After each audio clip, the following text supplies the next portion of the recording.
Hello, everybody. The Western Philosophy, Will Durant, Chapter 7, Schopenhauer, Section 1, The Age. Why did the first half of the 19th century lift up as voices of the age? A group of pessimistic poets, Byron in England, de Musset in France, Heine in Germany, Leopardi in Italy, Pushkin and Lermontov in Russia, a group of pessimistic composers, Schubert, Schumann, Chopin, and even the later Beethoven, a pessimist trying to convince himself that he is an optimist, and above all, a profoundly pessimistic philosopher, Arthur Schopenhauer.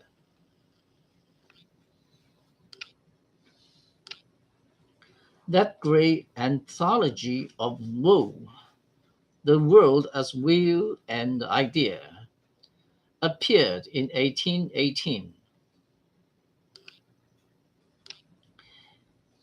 It was the age of the Holy Alliance.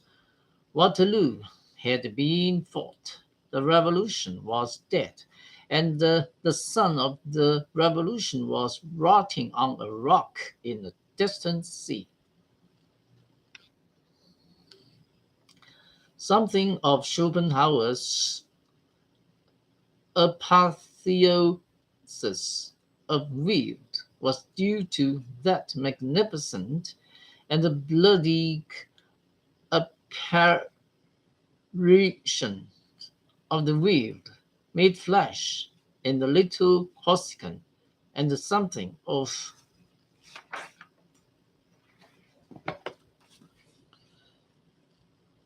end, dark death, the only victor of all the wars. The Bourbons were restored. The feudal barons were returning to claim their lands, and the pacific idealism of Alexander had unwittingly mothered a league for the suppression of progress everywhere. The Great Age was over. I thank God, said Goddard, that I am not young in so thoroughly finished a world. All Europe lay prostrate. Millions of strong men had perished. Millions of acres of land had been neglected or laid waste. Everywhere on the continent, life had to begin again at the bottom. To recover painfully and slowly the civilizing economic surplus that had been swallowed up in war. Schopenhauer, traveling through France and Austria in 1804, was struck by the chaos and uncleanliness of the villages, the wretched poverty of the farmers, the unrest and the misery of the towns. The passage of the Napoleonic and the counter-Napoleonic armies had left scars of ravage on the face of every country. Moscow was in ashes. In England, proud victor in the strife, the farmers were ruined by the fall in the price of wheat, and the industrial workers were tasting all the horrors of the nascent and uncontrolled factory system. Demobilization added to unemployment. I have heard my father say, wrote Carlyle, that in the years when oatmeal was as high as 10 shillings a stone, he had noticed the laborers retire each separately to the brook, and they drank instead of dining, anxious only to hide their misery from one another. Never had life seemed so meaningless or so mean. Yes, the revolution was dead, and with it life seemed to have gone out of the soul of Europe. That new heaven called Utopia, which glamour had relieved the twilight of the gods, had receded into a dim future where only a young eyes could see it. The older ones had followed that lure long enough, and turned away from it now as a mockery of men's hopes.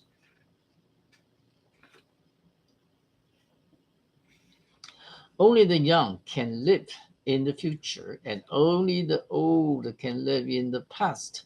Men were most of them forced to live in the present, and the present was a ruin.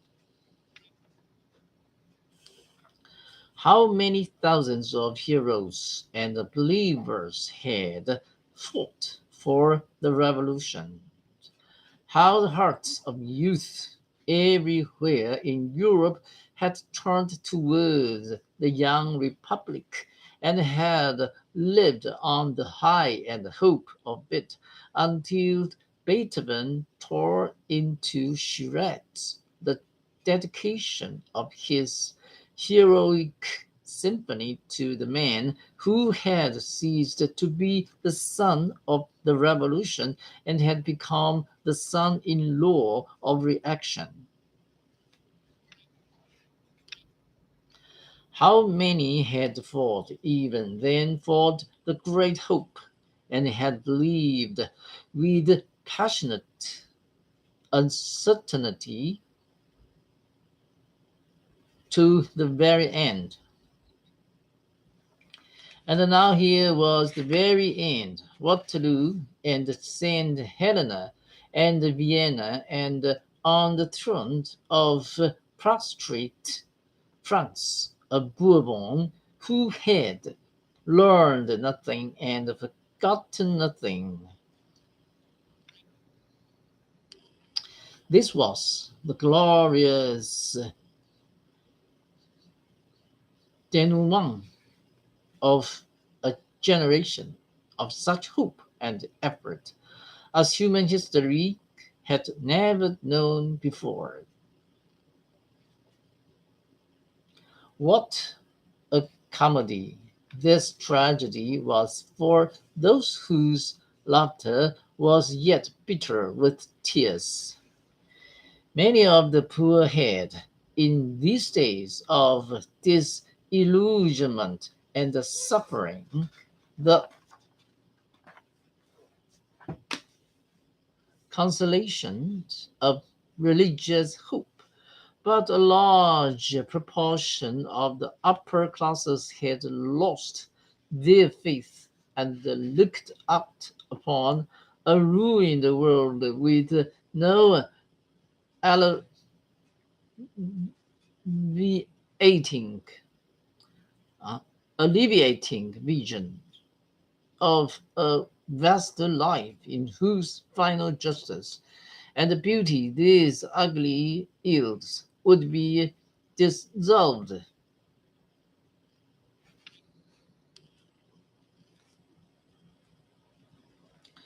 And in truth, it was hard enough to believe that such a sorry planet as man saw in 1818 was held up in the hand of an intelligent and benevolent God.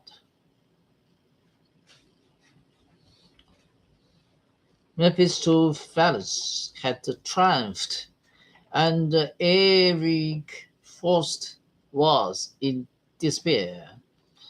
Voltaire had sown the cruel wind, and Schopenhauer was to reap the harvest. Seldom had the problem of evil been flung so vividly and insistently into the face of philosophy and religion.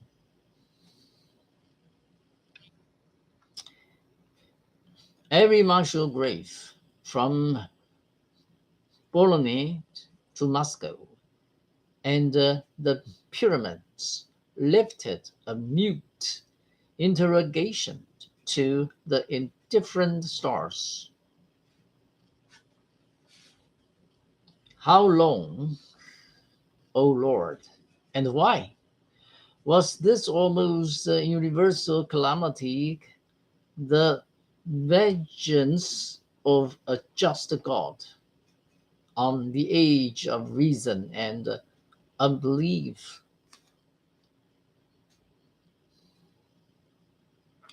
Was it a call to the penitent intellect to bend before the ancient virtues of faith, hope, and charity? So Shegel thought, and the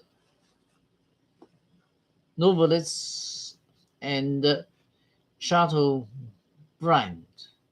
and Du Musset and Southey and Wordsworth and Gogol, and they turned back to the old faith like wasted prodigals, happy to be home again.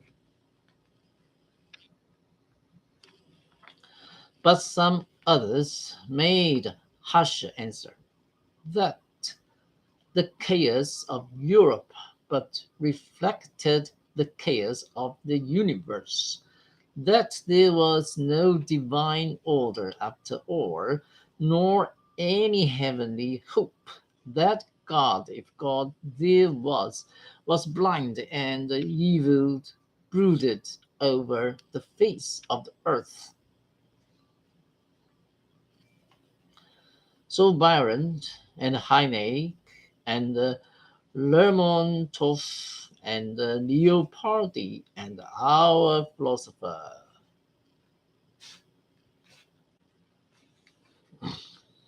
Section 2, The Man. Schopenhauer was born at Danzig on February 22, 1788. His father was a merchant, noted for ability, hot temper, independence of character, and the love of liberty. He moved from Danzig to Hamburg when Arthur was 5 years old, because Danzig lost its freedom in the annexation of Poland in 1793. Young Schopenhauer, therefore, grew up in the midst of business and finance, and though he soon abandoned the mercantile career into which his father had pushed him, it left its mark upon him in a certain bluntness of manner, a realistic turn of mind, a knowledge of the world and of men. It made him the antipodes of that closet or academic type of philosopher whom he so despised. The father died, apparently by his own hand, in 1805. The paternal grandmother had died insane. The character of will, says Schopenhauer, is inherited from the father, the intellect from the mother. The mother had intellect. She became one of the most popular novelists of her day, but she had temperament, and temper too. She had been unhappy with her prosaic husband, and when he died, she took to free love and moved to Weimar as the fittest climate for that sort of life. Arthur Schopenhauer reacted to this as Hamlet to his mother's remarriage, and his quarrels with his mother taught him a large part of those half truths about women with which he was to season his philosophy. One of her letters to him reveals the state of their affairs. You are unbearable and burdensome and very hard to live with. All your good qualities are overshadowed by your conceit and made useless to the world simply because you cannot restrain your propensity to pick holes in other people. So they arranged to live apart. He was to come only to her at homes and be one guest among others.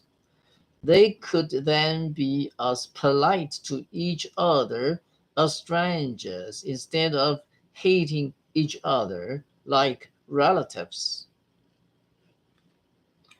Gode, who liked Mem Schopenhauer because she let him bring his Christine with him, made matters worse by telling the mother that her son would become a very famous man.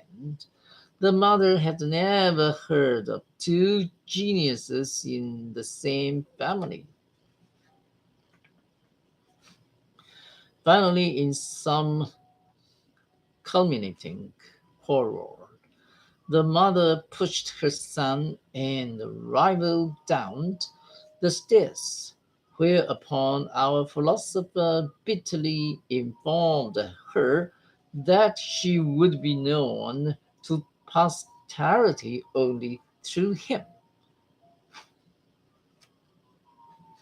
Schopenhauer quitted Weimar soon afterward, and though the mother lived 24 years more, he never saw her again. Byron, also a child of 1788, seems to have had similar luck with his mother. These men were almost by this circumstance doomed to pessimism.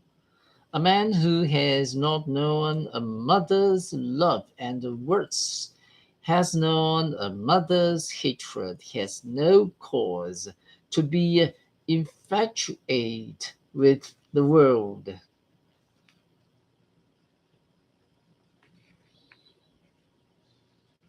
Meanwhile, Schopenhauer had gone through gymnasium and university and had learned more than was on their schedules. He had his fling at love and the world with results that affected his character and his philosophy. He became gloomy, cynical, and suspicious. He was obsessed with fears and evil fancies. He kept his pipes under lock and key, and never trusted his neck to a barber's razor, and he slept with loaded pistols at his bedside, presumably for the convenience of the burglar. He could not bear noise. I have long held the opinion, he writes, that the amount of noise which anyone can bear undisturbed stands in inverse proportion to his mental capacity, and may therefore be regarded as a pretty fair measure of it. Noise is a torture to all intellectual people.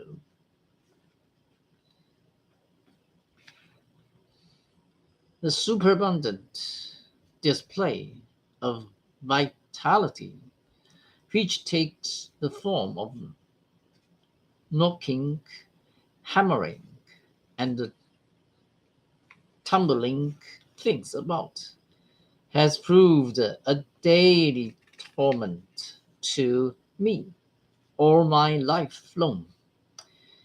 He had an almost paranoid sense of unrecognized greatness, missing success and fame. He turned within and gnawed at his own soul.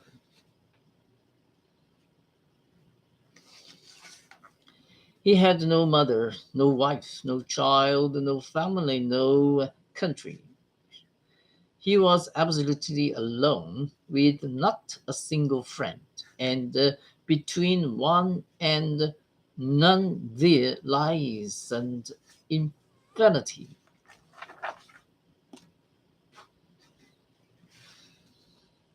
Even more than Goethe, he was immune to the nationalistic fevers of his age. In 1813, he so far fell under the sway of Fischer's enthusiasm for a war of liberation against Napoleon that he thought of volunteering and actually bought a set of arms. But prudence seized him. In time, he argued that Napoleon gave, after all, only concentrated and untrammeled utterance to that self assertion and lust for more life, which weaker mortals feel, but must perforce disguise. Instead of going to war, he went to the country and wrote a doctor's thesis in philosophy. After this dissertation on the fourfold root of sufficient reason, 1813, Schopenhauer gave all his time and devoted all his power to the work which was to be his masterpiece, the world as will and idea.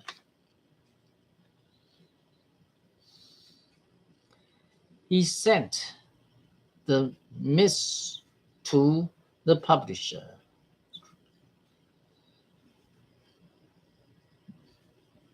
Magna cum laude. Here, he said, was no more rehash of old ideas, but a highly coherent structure of original thought, clearly intelligible, vigorous, and not without beauty. A book which would hereafter be the source and occasion of 100 other books, all of which was outrageously egotistic and absolutely true.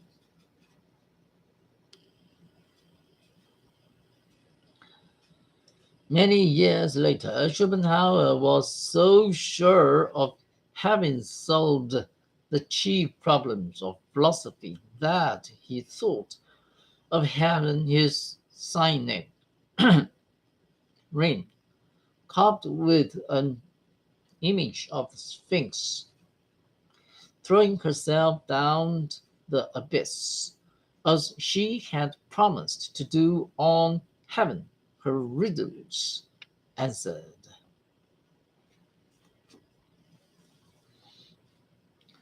Nevertheless, the book attracted hardly any attention.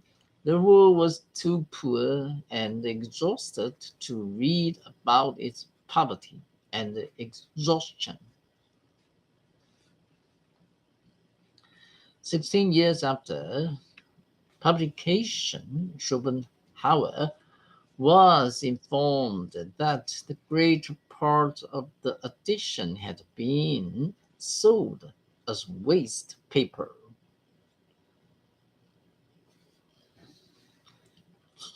In his essay on fame, in the wisdom of life, he quotes, with evident allusion to his masterpiece, two remarks of Littenberg. Works like this are a mirror. If an ass looks in you, cannot expect an angel to look out.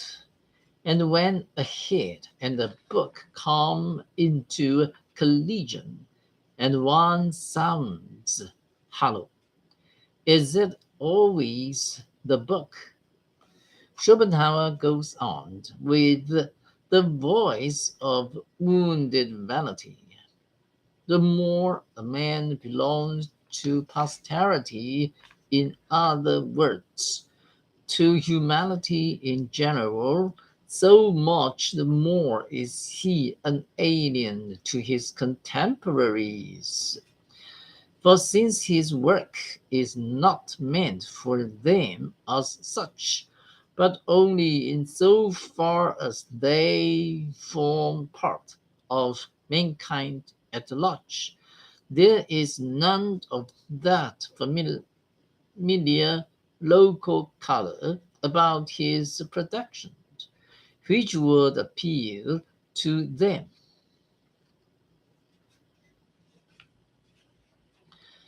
And then he become as eloquent as the fox in the fable. Would a musician feel flattered by the loud applause of an audience if he knew that they were nearly all deaf, and that to conceal their infirmity he saw one or two persons applauding. And what would he say if he discovered that those one or two persons had often taken bribes to secure the loudest applause for the poorest player? In some men, egotism is a compensation for the absence of fame. In others, egotism lends a generous cooperation to its presence. So completely did Schopenhauer put himself into this book that his later works are but commentaries on it. He became a Talmudist to his own torch, Torah, exegete to his own Jeremiads. In 1836, he published an essay on the will in nature, which was to some degree incorporated into the enlarged edition of the world as will and idea, which appeared in 1844. In 1841 came the two ground problems of ethics, and in 1851 two substantial volumes of Perga et Paralipomena, literally by products and livings, which have been translated into English as the essays. For this, the most reasonable, readable of his works, and replete with wisdom and wit, Schopenhauer received his total remuneration, 10 free copies. Optimism is difficult under such circumstances. Only one adventure disturbed the monotony of his studious seclusion after leaving Weimar. He had hoped for a chance to present his philosophy at one of the great universities of Germany. The chance came in 1822 when he was invited to Berlin as private docent. He deliberately chose for his lectures the very hours at which the then mighty Hegel was scheduled to teach. Schopenhauer trusted that the students would view him and Hegel with the eyes of posterity. But the students could not so far anticipate, and Schopenhauer found himself talking to empty seats. He resigned and revenged himself by those bitter diatribes against Hegel which mar the later edition of the Chef d'Oeuvre. In 1831, a cholera epidemic broke out in Berlin. Both Hegel and Schopenhauer fled, but Hegel returned prematurely, caught the infection and died in a few days. Schopenhauer never stopped until he reached Frankfurt, where he spent the remainder of his 72 years. Like a sensible pessimist, he had avoided that pitfall of optimists, the attempt to make a living with the pen. He had inherited an interest in his father's farm and lived in modest comfort on the revenue which this brought him. He invested his money with wisdom and becoming a philosopher.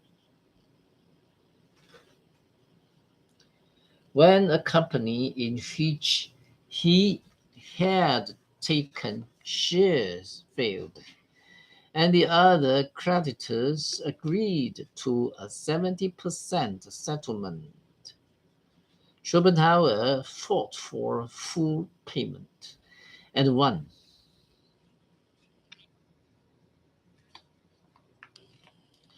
He had enough to engage 2 rooms in a boarding house. There he lived the last 30 years of his life with no comrade but a dog. He called the little poodle Atma, the Brahman's term for the world soul. But the wags of the town called it young Schopenhauer. He ate his dinners usually at the Englischer Hof. At the beginning of each meal, he would put a gold coin upon the table before him, and at the end of each meal he would put the coin back into his pocket. It was, no doubt, an indignant waiter who at last asked him the meaning of this invariable ceremony. Schopenhauer answered that it was his silent wager to drop the coin into the pool box on the first day that the English officers dining there should talk of any else than horses, women, or dogs.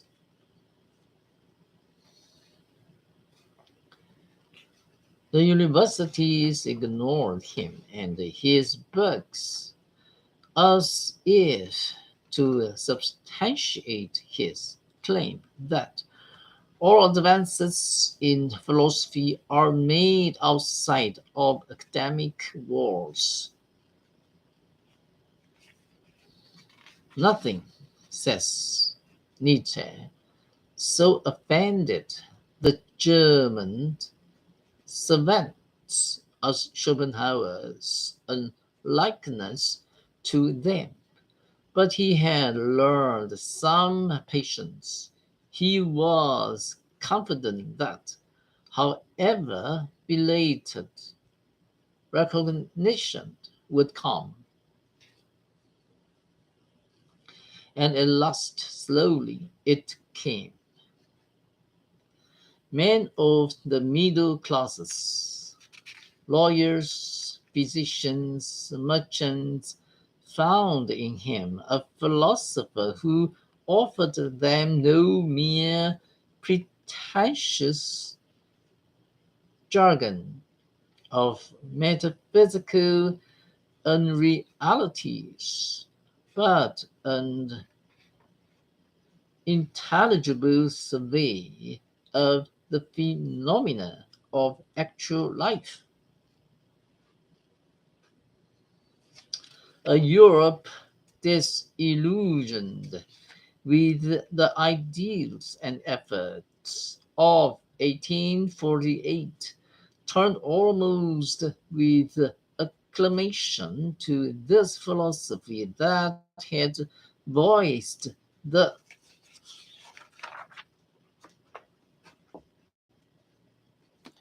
despair of 1815. The attack of science upon theology, the socialist indictment of poverty and war, the biological stress on the struggle for existence, all these factors helped to lift Schopenhauer finally to fame. He was not too old to enjoy his popularity. He read with avidity all the articles that appeared about him. He asked his friends to send him every bit of printed comment they could find. He would pay the postage. In 1854, Wagner sent him a copy of Durant das Nibelungen with a word in appreciation of Schopenhauer's philosophy of music. So the great pessimist became almost an optimist in his old age. He played the flute assiduously after dinner and thanked time for writing him of the fires of youth. People came from all over the world to see him, and on his 70th birthday in 1858, congratulations poured in upon him from all quarters and every continent. It was not too soon. He had but 2 more years to live. On September 21, 1860, he sat down alone to breakfast, apparently well. An hour later, his landlady found him still seated at the table, dead.